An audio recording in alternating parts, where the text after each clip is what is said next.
23 აპრილი 2026 წელი ლევან ჯანგველაძის საქმე დაცვის დასკვნითი სიტყვა გიორგი მიქაძის და დავით მიქაძის ინტერესებმა დამცველმა ადვოკატებმა სრულად ამოუწურეთ დღეს დასკვნითი სიტყვის წარმოთქმა. დარჩენილია მესამე ბრალდებულის ადვოკატების სიტყვა მოსასმენი.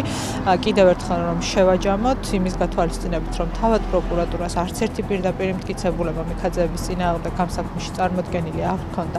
ჩვენც მოგვიწია რომ გავყოლოდით მათ დღის წესრიგს და გაგვებათილებინა და შეგვეფასებინა ჩვენის მხრივ ის, რაც მათ საქმეში ჰქონდათ ეგრეთ წოდებულ მტკიცებულებას წარმოდგენილი.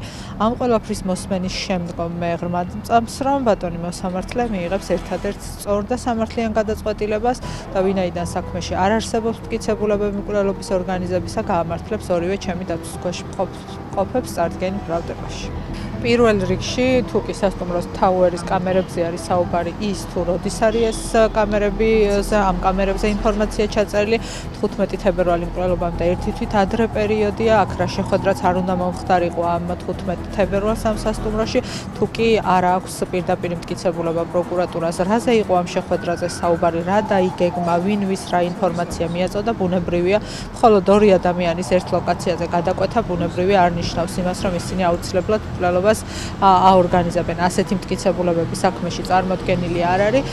შესაბამისად ვფიქრობთ, რომ სასამართლო ბუნებრივად იმის გათვალისწინებით, რომ ნამდვილად საქმე არ იძლევა შესაძლებლობას გამამტყუნებელი განაჩენის გამოტანისა, ის გამოიტანს გამამართლებელ განაჩენს.